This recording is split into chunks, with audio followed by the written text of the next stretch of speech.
नमस्कार दोस्तों, आप सभी हिंदी पारिवारिक कहानियाँ सुन रहे हैं। मैं उम्मीद करती हूँ कि आपको ये कहानियाँ पसंद आ रही हैं, तो प्लीज़ इस कहानी को लाइक और सब्सक्राइब ज़रूर करें और कहानी का पूरा मज़ा लेने के लिए इसे अंत तक ज़रूर सुनें। तो आइए सुनते हैं आज की कहानी, अनोखा रिश्ता। बाय माँ, मैं निकल रही हूँ। विपुल, तुम आ रहे हो या देर लगेगी? पल्लवी ने पूछा तो उसने कहा कि वह निकले, उसे थोड़ा वक्त लगेगा। ओके ठीक है। अच्छा माँ, भूलना मत, दोपहर के खाने से पहले दवाई खानी है आपको। कहकर वह ऑफिस जाने के लिए निकलने ही लगी कि ललिता ने उसे रोक लिया। ये पकड़ो खाने का डब्बा, रोज भूल जाती हो। और हाँ, पहुँचते ही फ़ोन ज़रूर कर देना, ठीक है? मैं भूल भी जाऊँ तो क्या आप भूलने देती हो माँ? पकड़ा ही देती हो ना खाने का डब्बा, लाड दिखाती हुई पल्लवी ने कहा। तो ललिता भी प्यार के साथ नसीहत देने लगी कि वहाँ कैंटीन से कुछ भी न खाए। हाँ हाँ, नहीं खाऊंगी मेरी माँ। वैसे याद है ना शाम को 5 बजे? आप तैयार रहना, मैं जल्दी आने की कोशिश करूँगी। यह बात पल्लवी ने इशारों में कही तो ललिता ने भी इशारे में ही जवाब दिया कि वह तैयार रहेगी। क्या इशारे हो रहे हैं दोनों के बीच? ललिता और पल्लवी को इशारे में बात करते हुए देख विपुल ने कहा। देख लो पापा, जरूर यहाँ सास बहू में साजिश चल रही है। विपुल की बात सुनकर शंभू जी भी हंसे बिना नहीं रह पाए और पल्लवी ने अपनी बड़ी सी जीभ निकाली और विपुल को चिढ़ाते हुए उल्लू कहकर ऑफिस के लिए निकल गई। मगर विपुल तो अपनी माँ के पीछे ही पड़ गई कि वह जानने के लिए कि इशारों में पल्लवी ने उससे क्या कहा। बताओ ना माँ, क्या इशारे कर रही थी और आपने क्या जवाब दिया? अरे मुझे बड़ी पड़ी है जानने की। नहीं बताती, जा। और तू क्या करेगा जानकर? हाँ, ये कहकर सास बहू के बीच की बात है तो तू रहने ही दे। प्यार से बेटे का कान खींचते हुए ललिता बोली। फिर उसका भी नाश्ता लगा दिया और बेचारा बिना बात को जाने ही ऑफिस चला गया। दोनों को ऑफिस भेजकर ललिता को एक कप चाय बना आई और इत्मीनान से शंभू जी के बगल में बैठ गई। चाय का घूंट भरते हुए शंभू जी एक टक ललिता को देख देख कर मुस्कुरा रहे थे। इतना क्यों मुस्कुरा रहे हो? क्या गम है जिसे छुपा रहे हो? शायराना अंदाज में ललिता ने पूछा तो उसकी हंसी छूट गई। कहने लगे, मुस्कुरा इसलिए रहा हूँ कि तुम भी ना हद करती हो। अरे बता देती बेचारों को कि तुम सास बहू का क्या प्रोग्राम है, लेकिन जो भी तुम सास बहू की बॉन्डिंग देखकर मन को बड़ा सुकून मिलता है, वरना तो सास बहू के झगड़े सुन सुनकर दिमाग घूम जाता है मेरा। अभी हाल ही में अखबार में मैंने एक न्यूज़ पढ़ी जिसमें लिखा था, सास से तंग आकर एक बहू 12 मंजिल से कूद गई और जानती हो, पहले उसने अपने 2.5 साल के बेटे को फेंका और फिर खुद कूद गई, जिससे दोनों की मौत हो गई। सच कहता हूँ ललिता, सुनकर मेरा तो दिल ही बैठ गया। लगा यह क्या हो रहा है दुनिया में। शंभू जी की बातें सुनकर ललिता का भी मन दहल उठा। सोचो ज़रा, उन इंसान पर क्या बीतती होगी जिसे ना तो माँ समझ पाती है और ना ही पत्नी। पिसता रहता है बेचारा माँ और पत्नी के बीच। सही कह रहे हैं आप। हमारे समाज में जब एक लड़की शादी के बाद अपना मायका छोड़कर जहाँ उसके लगभग अपनी आधी जिंदगी पूरी हक के साथ गुजारी होती है, ससुराल में कदम रखते ही उसके दिल में घबराहट सी होने लगती है कि यहाँ सब उसे दिल से तो अपनाएंगे ना, अपने परिवार का हिस्सा तो समझेंगे ना। लेकिन वो कहावत तो सुनी होगी ना, अपने 4 दिन की चांदनी फिर अंधेरी रात। ज़्यादातर घरों में यही होता है। बहू के आए अभी कुछ ही दिन नहीं हुए कि जिम्मेदारियों की टोकरी उसे पकड़ा दी जाती है। उसे यह तो समझा दिया जाता है कि सास ससुर के साथ ननंद देवर और नाते रिश्तेदार को भी संभालना और सम्मान देना होगा, लेकिन यह नहीं समझाया जाता कि आज से यह घर उसका भी है और ससुराल में उसकी राय भी उतनी ही मान्य होती है जितना घर के बाकी सदस्यों की। क्या एक बहू का यह अधिकार नहीं है कि घर के हित के लिए जो भी फैसले लिए जाएं उसमें उसका भी मर्जी शामिल हो? क्यों सास को लगने लगता है कि बहू के आते ही उससे उसके बेटे को छीन लेगी। अगर ऐसा ही है तो फिर ना करे वह अपने बेटे की शादी, रखे अपने आंचल में छुपाकर। शादी के बाद अगर बेटा कुछ बोल जाए अपने परिवार को तो सबको लगता है कि बीवी ने ही सिखाया होगा उसे ऐसा बोलने के लिए, और वही झगड़े की जड़ है। यह बात के लिए बहू को भी दोषी ठहराया जाने लगता है, और तो और उसके मौके को भी नहीं छोड़ते लोग। बोलते हुए ललिता की आंखें गीली हो गई, जो शंभू जी से भी छिपी न रह पाई। समझ रहे थे वो कि आज ललिता के मन का गुबार निकल रहा है और वह वही सब बोल रही है जो उसके साथ हुआ। उन्हें भी तो याद है, कभी उनकी माँ ने ललिता को चैन से जीने नहीं दिया। बात बात पर ताने, उलाहने, गाली गलौज, यहाँ तक कि थप्पड़ भी चला देती थी वह उस पर, और बेचारी रोकर रह जाती थी। लेकिन क्या कोई भी लड़की अपने मायके की बेइज्जती सहन कर सकती है क्या भला? जब ललिता की सास उसके मायके के खिलाफ कुछ बोल देती तो उससे सहन नहीं होता और वह पलटकर जवाब दे देती, और यह बात उसकी माँ को बर्दाश्त के बाहर चली जाती। गरजते हुए कहती कि अगर फिर कभी ललिता ने कैंची की तरह जबान चलाई है ना, तो वह उसे हमेशा के लिए उसके मायके भेज देगी, क्योंकि उसके बेटे के लिए लड़कियों की कोई कमी नहीं है यहाँ। बेचारे शंभू जी भी क्या करते, खून का घूंट पी कर रह जाते, पर अपनी माँ से कुछ भी नहीं कह पाते थे।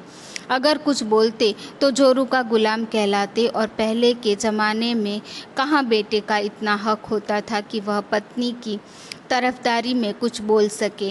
मैंने तो पहले ही सोच लिया था शंभू जी, जब मेरी बहू का गृह प्रवेश होगा उसे सिर्फ कर्तव्यों, दायित्वों, जिम्मेदारियों और फ़र्ज की टोकरी नहीं थमा दूंगी, उसे उसके हक और अधिकारों का गुलदस्ता, क्योंकि आखिर वो भी अपने ससुराल में कुछ उम्मीदें लेकर आएंगी। और अगर तुम्हारी बहू ही अच्छे विचारों वाली नहीं आती तब कैसे निभाती उससे? शंभू जी ने पूछा। अपने पति की बातों पर वह हंसी और कहने लगी, मैंने यह भी सोचा था कि शायद मेरी बहू मेरे मन मुताबिक न आए, लेकिन फिर भी मैं उससे निभाऊंगी। इतना प्यार दूंगी उसे कि वह भी मेरे संग रंग में रंग जाएगी। जानते ही शंभू जी, अगर एक औरत चाहे तो चाहे वह सास हो या बहू, अपने रिश्ते को बिगाड़ भी सकती है, और चाहे तो अपनी सूझबूझ से इस रिश्ते को कभी न टूटने वाले पक्के धागे में पिरो कर भी रख सकती है। हर लड़की चाहती है कि वह एक अच्छी बहू बने, पर इसके लिए सास को भी अपनी जिम्मेदारी समझनी होगी ना। अगर घर के किसी फैसले में बहू की सहमति न ले, उसे पराई समझे, तो वह हमें कितना अपना पाएगी? बोलिए। ओह, बातों बातों में तो समय का पता ही नहीं चला। घड़ी की तरफ देखते हुए ललिता ने कहा, आज आपको दुकान पर नहीं जाना है क्या? सोचता हूँ आज न जाऊँ, वैसे भी लेट हो गया है, और मंदी के कारण वैसे भी ग्राहक कम ही आते हैं। शंभू जी ने कहा। उसका अपना कपड़े का व्यापार था। पर यह तो बताओ, तुम सास बहू ने क्या प्रोग्राम बनाया है, मुझे तो बता दो। शंभू जी के पूछने पर पहले तो ललिता कुछ भी झूठ सच बहाने बनाने लगी, पर जब उन्होंने जोर दिया तब वह बोली, आज हम सास बहू सिनेमा देखने जा रहे हैं। अच्छा, कौन सी? पूछते हुए शंभू जी की आंखें चमक गई। अरे वो करीना कपूर और सोनम कपूर की कोई नई फिल्म आई है ना, क्या नाम है उसका? याद आया, अरे वीरे दी वेडिंग करके है कुछ, वही देखने जा रहे हैं। वैसे आप तो आज घर पर ही हो ना, तो ध्यान रखना घर का। अच्छा, तो अब तुम सास बहू सिनेमा देखो और हम बाप बेटे खाना पकाएं, यही कहना चाहती हो ना? हाँ, सही हो। हंसते हुए ललिता बोली और किचन की तरफ बढ़ गई। अच्छा ठीक है, खाना हम बना लेंगे, पर एक कप और चाय पिला दो, शंभू जी ने कहा। और ललिता भुनभुनाई, यह कह रही कि घर में रहते हो तो चाय बनवा बनवा कर मेरी तो जान निकाल लेते हो। जो भी हो, पति पत्नी अपने जीवन में बहुत खुश थे, और हो भी क्यों ना, जब पल्लवी समान बेटी जैसी बहू हो तो। शादी के 4 साल हो गए, पर कभी भी उसने ललिता को यह एहसास नहीं दिलवाया कि वह उसकी बहू है। आस पड़ोस, नाते रिश्तेदार के लोग इन दोनों के रिश्तों को देखकर आश्चर्य करते हैं। कहते हैं कि क्या सास बहू की कभी ऐसे एक साथ इतने खुश रह सकती हैं क्या? लगता ही नहीं है कि दोनों सास बहू हैं।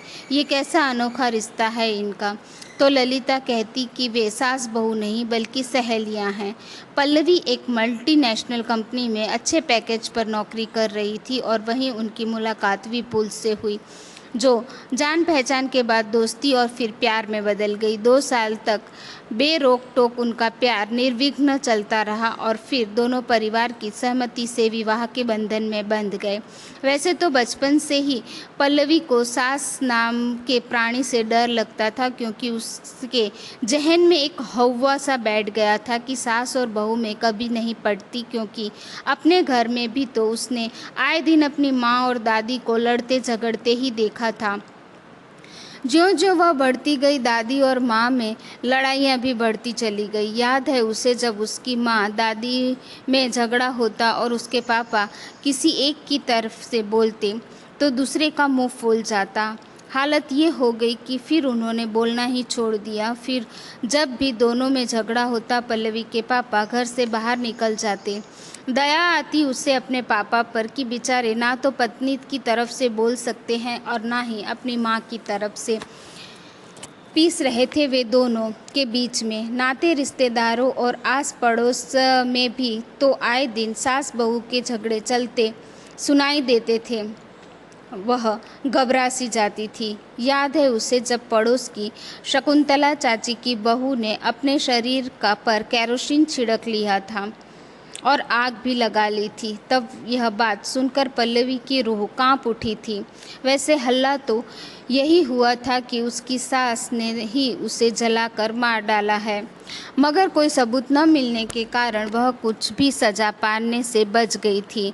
मगर मारा तो उसे उसकी सास नहीं था, क्योंकि उसकी बहू तो गाय समान सीधी थी, ऐसा पल्लवी की दादी कहा करती थी। पल्लवी की दादी भी कोई शौपनाथ से कम नहीं थी और माँ को नागनाथ थी, क्योंकि दादी एक सुनाती तो माँ 1000 सुना डालती। खैर, एक दिन पल्लवी की दादी इस दुनिया को छोड़कर चली गई, लेकिन आश्चर्य तो तब हुआ जब दादी की 13वीं पर मोहल्ले की औरतों के सामने मगरमच्छ वाले आंसू बहाते हुए पल्लवी की माँ शांति कहने लगी कि उसकी सास नहीं बल्कि माँ थी। जाने अब वह उसके बगैर कैसे जी पाएगी। मन तो बहुत पल्लवी का किया कि कह दे, क्यों झूठे आंसू बहा रही हो माँ, कब तुम्हें दादी को माँ माना। मगर वह चुप रह गई।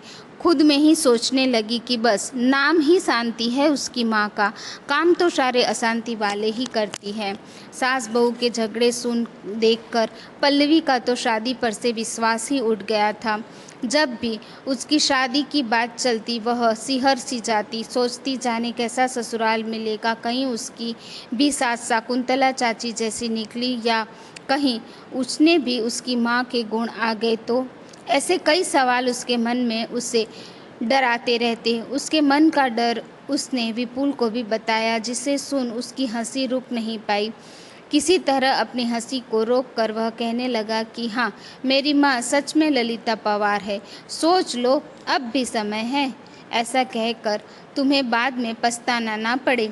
पागल, मेरी माँ पुराने ज़माने की सास नहीं है समझी, और वो तो तुम्हें खुद ही पता चल जाएगा उसने मिलने के बाद। विपुल की बातों ने उसका डर जरा कम किया, पर पूरी तरह से ख़त्म तो नहीं हो पाया। अब भी सास को लेकर दिल के किसी कोने में डर लगा ही रहता था। शादी से लेकर ससुराल में कदम रखने तक उसके मन में यही अंदेशा हावी रहता था कि सास कभी माँ नहीं बन सकती। विदाई के वक्त बड़े प्यार से शांति ने भी अपनी बेटी के कान फूंकते हुए समझाया था कि देख बेटी, सास को कभी भी माँ समझने की भूल मत करना, क्योंकि सास चुड़ैल का दूसरा रूप होती है। ऐसा नहीं कि अपनी दादी को माँ जी कहकर उसे सिर पर मत बिठा लेना, पैरों के तले मालिश वालिश की आदत तो डालना ही मत, नहीं तो मरते दम तक तुमसे सेवा करवाते रहेगी। और सबसे बड़ी बात, पति को अपनी मुट्ठी में दबाकर रखना और उसके कमाए पैसे भी, अपनी कमाई तो उसे छूने भी मत देना। एक बार मुंह को खून लग जाए तो आदत पड़ जाती है। समझ रही हो ना मेरे कहने का मतलब? अपनी माँ की कुछ बातों को तो उसने आत्मसात कर लिया और कुछ को नहीं। ससुराल में जब उसने पहला कदम रखा तो सबसे पहले उसका सामना ललिता यानी कि उसकी सास से ही हुआ। उसका भरा हुआ रोबीला चेहरा, लंबा चर्बी से लदा हुआ शरीर देखकर वह तो डर गई। लगा जैसा नाम वैसा ही रूप, और जिस तरह से वह आत्मविश्वास से भरी आवाज़ में बातें करती पल्लवी कांप जाती। समझ गई वो कि उसका हाल भी वही होने वाला है जो और बेचारी बहुओं का होता आया है। पग फेरे पर भी शांति ने उसकी सास के खिलाफ खूब भर कर भेजा। पग फेरे पर भी शांति ने उसकी सास के खिलाफ खूब भर कर भेजा और कहा कि उस मोटी चुड़ैल से जरा बच कर ही रहना। मगर हफ्ता 10 दिन में ही जान लिया पल्लवी ने कि यथा नाम तथा गुण वाली कहावत ललिता पर कहीं से भी लागू नहीं होती। तेज तर्रार कैंची की तरह जुबान और सांसों वाला रौब जरा भी नहीं था उनमें। एक रोज़ जब वह अपनी माँ को याद कर रोने लगी तो उसकी सास ने उसे सीने से लगा लिया और कहा कि वह उसे सास नहीं माँ समझे और जब मन हो आकर अपनी माँ से मिल ले। किसी बात की रोक टोक नहीं है यहाँ उसे, क्योंकि यह उसका अपना घर है। जैसे उसके लिए उसकी बेटी वैसे ही बहू। और सिर्फ कहा कि ही नहीं, ललिता के करके भी दिखाया, क्योंकि पल्लवी को नए माहौल में ढलने और वहाँ के लोगों की पसंद नापसंद को समझने में उसे पर्याप्त समय दिया। अगर पल्लवी से कोई गलती हो जाती तो एक माँ की तरह बड़े प्यार से उसे सिखाने का प्रयास करती। पाक कला में तो वह उसकी सास से भी माहिर थी, वरना एक मैगी और अंडा उबालने के सिवा और कुछ कहाँ बनाना आता था उसे। लेकिन कभी ललिता ने उसे इस बात के लिए ताना उल्हाना नहीं दिया, बल्कि बोलने वालों का यह कह कर मुँह चुप करा देती थी कि आज की लड़कियां चांद पर पहुंच चुकी है, पर अफसोस कि हमारी सोच आज भी वही है। क्यों हमें बहू सर्वगुण संपन्न चाहिए? क्या हम सास भी हैं सर्वगुण संपन्न? और यही उम्मीद हम अपनी बेटियों से क्यों लगाते हैं? फिर क्या मजाल जो कोई पल्लवी के बारे में कुछ बोल भी दे। उस दिन ललिता की बातें सुनकर दिल से पल्लवी ने अपनी सास को माँ समझा और सोच लिया कि वह कैसे रिश्ता निभाएगी अपनी सास से। कभी ललिता ने यह नहीं बताया कि विपुल उनका बेटा है, तो विपुल पर पहला अधिकार भी उसका ही है। और ना ही कभी पल्लवी ने ऐसा जताया कि अब उसके पति पर सिर्फ उसका अधिकार है। जब कभी भी बेटे बहू में किसी बात को लेकर बहस छिड़ जाती तो ललिता बहू का ही साथ देती, जिसमें पल्लवी के मन में ललिता के प्रति और सम्मान बढ़ जाता। धीरे धीरे वह अपनी सास के और करीब आने लगी, पूरी तरह से खुलने लगी उसके साथ। कोई भी काम होता वह ललिता से पूछ कर ही करती। उसका जो भय था सास को लेकर वह तो कब का फुर्र हो चुका था। लोग कहते हैं कि अच्छी बहू बनना और सूरज पर जाना एक ही बात है, लेकिन अगर मैं एक अच्छी बेटी हूँ तो अच्छी बहू क्यों नहीं बन सकती?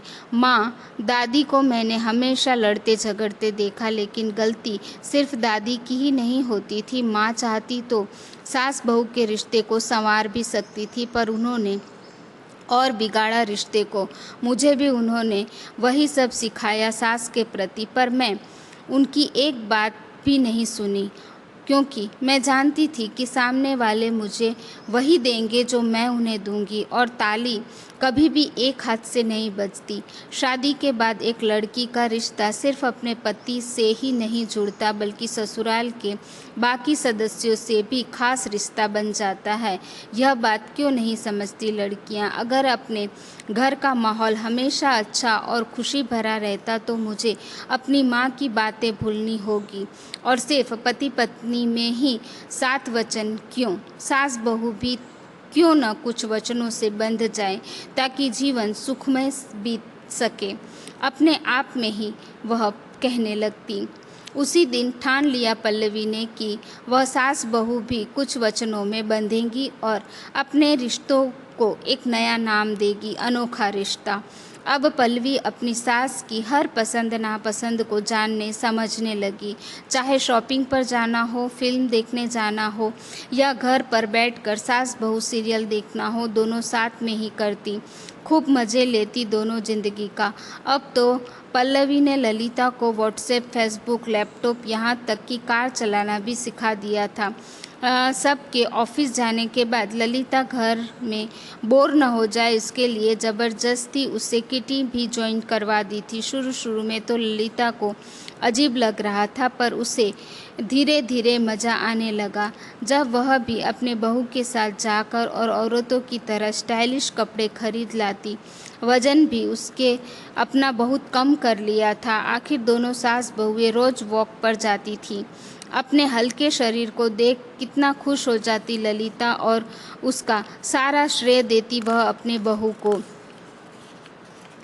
जिसके कारण उसने अपना बदलाव पाया। वरना तो 5 गज की साड़ी में ही वह लिपटी रहती, उसकी ज़िंदगी गुजर ही जाती। चुटकी लेती हुई एक दिन शंभू जी ने कहा कि कहीं तुम ललिता पवार से 0 साइज़ वाली करीना न बन जाओ, फिर मेरा क्या होगा मेरी जान। हाँ बनूंगी ही, आपको क्यों जलन हो रही है? ललिता बोली। अरे रे, मैं क्यों जलने लगा भाई, अच्छा है बन जाओ करीना की तरह, मेरे लिए तो और अच्छी ही है ना, वरना तो ट्रक के साथ आधी से ज़्यादा उम्र तो बीत ही गई है मेरी। कहकर शंभू जी हंस पड़े और ललिता भन-भना उठी। दोनों की नोक झोंक देख पल्लवी और विपुल हंस पड़ते। एक दिन जब पल्लवी ने अपने लिए जीन्स टी शर्ट खरीदा तो ललिता के लिए भी खरीद लाई। वैसे विपुल ने मना किया था कि मत खरीदो, माँ नहीं पहनेगी, पर वह ले आई। अरे ये क्या ले आई बहू? नहीं नहीं, मैं यह सब नहीं पहनूंगी, लोग क्या कहेंगे, और मेरी उम्र तो देखो। जीन्स टी शर्ट इस तरह रखते हुए ललिता ने कहा। क्यों नहीं है उम्र? अभी अपनी उम्र ही क्या हुई है माँ, लगता है कि आप 45 की ही हो। और लोगों की परवाह छोड़िए, बस वही पहनिए जो आपको अच्छा लगता है। और पता है मुझे आपको जीन्स पहनने का मन है ना माँ? शायद उस दिन पल्लवी की जीन्स उलट पुलट कर देखते उसने देख लिया था, इसलिए। कोई नहीं, आप यह पहनोगी और हम आज हिमालय मॉल जा रहे हैं शॉपिंग के लिए। हुक्म सुनाकर फ्रेश होने चली गई पल्लवी और ललिता उसे देखते हुए सोचने लगी कि यह कैसा अनोखा रिश्ता है उनका।